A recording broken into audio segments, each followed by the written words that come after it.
Bonjour matin. C'est bonjour, bonsoir, dépendamment. Dépendamment côté que vous avez côté moi. Nous allons côté méditation matin.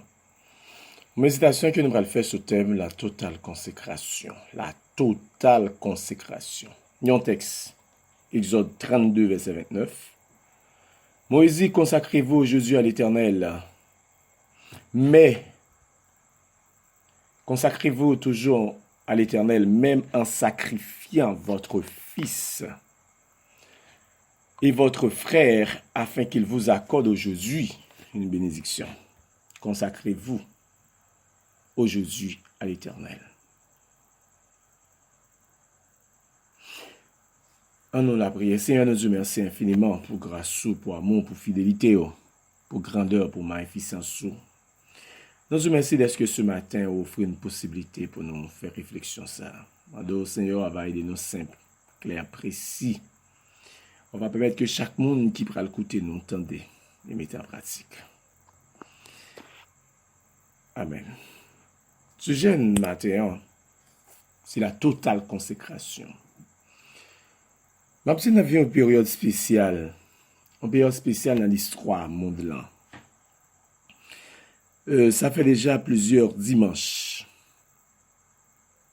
depuis une pas de possibilité pour nous réunir ensemble dans le temple. Mais malgré qu'il n'y ait pas de possibilité, moi je voulais attirer attention sur la nécessité pour nous consacrer totalement. Mabzou, matin, frère, sœur, au sens général, le terme consécration, livre dit se dévouer à un certain but ou à un certain projet. Se consacrer à sa foi veut dire que vous vous dédiez à quelque chose de plus important. Lorsqu'il est utilisé simplement, le terme consécration se rapporte à l'acte de s'éloigner de la société pour dédier sa vie. Donc, le chrétien consacré, c'est s'éloigner de la société pour dédier sa vie. En tant que pratique religieuse, la consécration les sortit depuis l'Ancien Testament. Une des premières références bibliques à l'acte de consécration, nous joignons dans Josué chapitre 3, verset 5. Après avoir erré pendant 40 ans, il a été commandé au peuple d'Israël de se consacrer à leur foi avant d'entrer dans la terre promise. L'exemple de l'acte de consécration dans le Nouveau Testament, c'est Corinthiens 6, verset 17, qui dit Dieu ordonne aux croyants de ne pas toucher les choses sales et leur promet de les recevoir en retour. De la même façon, dans Romains 12, verset 1 et 2, Paul décrit le besoin de voir le corps comme sacrifice vivant pour Dieu, mais entièrement mis entièrement de côté pour vénérer Dieu, sans contact avec les choses de ce monde. Donc, frère, ce matin, je veux dire que la consécration, c'est un principe divin. C'est un principe divin. Et ça fait commandement avec le matin, c'est consacrez-vous totalement à Dieu. Question que nous voulons réfléchir, c'est qui clé? Quelles sont les clés pour vous consacrer totalement à Dieu? Maintenant, nous voulons regarder avec, dans ce temps que nous allons passer là ensemble, une seule clé. Nous allons regarder au moins une clé pour nous capables de consacrer à Dieu. Parce que nous comprenons que nous vivons une période spéciale.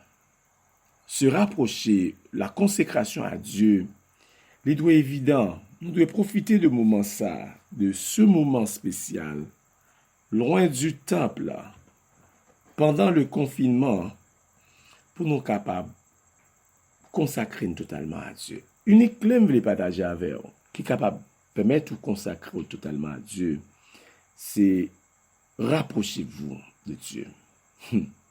Rapprochez-vous de Dieu. Nous lisons dans Hébreux 4, verset 16. Nous nous approchons avec confiance du trône de la grâce. M'abdou frère ce matin, il ne sera pas suffisant de rejeter les mauvaises choses de ce monde pour vous transformer, pour se consacrer totalement au Seigneur. M'abdou que l'esprit humain a toujours besoin de boire à une source. M'abdou, sou pas boire non source physique, ou besoin boire non source spirituelle. Sinon, consécration est impossible. De la même façon que le corps a fait des choses de ce monde, l'esprit a soif des choses de Dieu. Plus vous entraînez, plus vous vous entraînez à vous rapprocher des désirs de votre esprit, plus il vous sera facile de vous tourner en permanence vers Dieu. Il y a des bagages pratiques.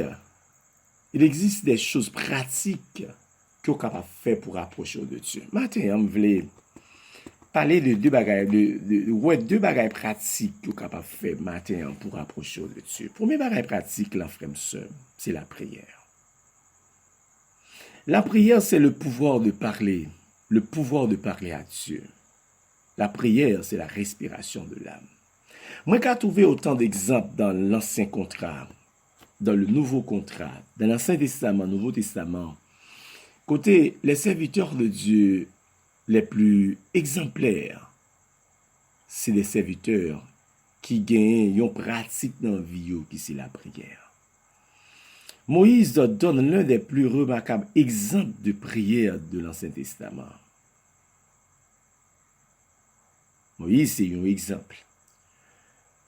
Sous le poids de l'immense responsabilité qui reposait sur lui, nous voyons continuellement que Moïse entrait dans la tente d'assignation pour parler avec lui. Nombre 7, verset 89. Il entrait dans la tente d'assignation pour parler avec lui. Aller loin de la poussière du désert, des brouhahas du camp, il pénétrait dans le silence du sanctuaire. Tout d'abord, il entendait la voix qui lui parlait de dessus le propitiatoire. Et puis, lui-même tout le parler. Là, parce que lorsque nous arrivons faire silence ça, lorsque nous arrivons pénétrer dans le sanctuaire, nous capables d'arriver dans un petit moment, pas dans un moment de prière, attendez Dieu qui a parlé avec nous. Non seulement n'attendez Dieu qui a parlé avec nous, n'a pas possibilité pour nous parler. D'abord, Moïse écoutait, ensuite il parlait. L'Éternel parlait à Moïse face à face comme un homme parle à son ami dans Exode 33, verset 11. Donc, il avait cette possibilité parce que le tégon bagay qui était pratique dans l'huile, c'est la prière. Il était comprendre que comme serviteur, comme appelé de Dieu, appelé par Dieu pour une mission spéciale, c'est important d'écouter Dieu. Et ça fait ce matin, je viens de vous dire, pendant ce temps de confinement, c'est important pour toi, ma fille, mon garçon, mais pour passer du temps avec Dieu. Le chrétien jouit d'un privilège encore plus grand. C'est que le chrétien peut communiquer avec Dieu non seulement avec son ami, mais il l'écoute et lui parle avec son Père. Jésus le dit déjà à ses disciples, quand vous priez, dites Père, vous vous adressez à votre Père. Luc 2, verset 2. Toutefois, la prière ne s'adresse pas seulement au Père. Paul dit, j'ai supplié 3 fois le Seigneur. Dans 2 Corinthiens 12, verset 8, Étienne lapidé s'adressait au Seigneur Jésus-Christ. C'est-à-dire la prière n'est pas seulement adressée au Père, mais adressée à notre Seigneur Jésus-Christ. Mais fondamentalement, nous prions le Père, nous regardons à lui pour tout ce qui nous concerne et ou nous intéresse. C'est la dépendance. Donc, encore plus, frères et sœurs, comment c'est important pour nous arriver dépendre de Dieu dans ces moments difficiles. Maintenant, nous garder à lui, nous intéresser, nous rapprocher, nous gagner une vie, et donc à travers la vie de prière, et nous montrer à travers une vie de prière que nous avons une vie totalement consacrée. Donc, frères et sœurs, ce matin, à l'instar de Moïse, nous besoin gagner une pratique de la prière. Pendant ces temps difficiles, ces temps de recul, ces temps loin du temple, je pense qu'il est important, mais pour nous augmenter notre rythme de prière,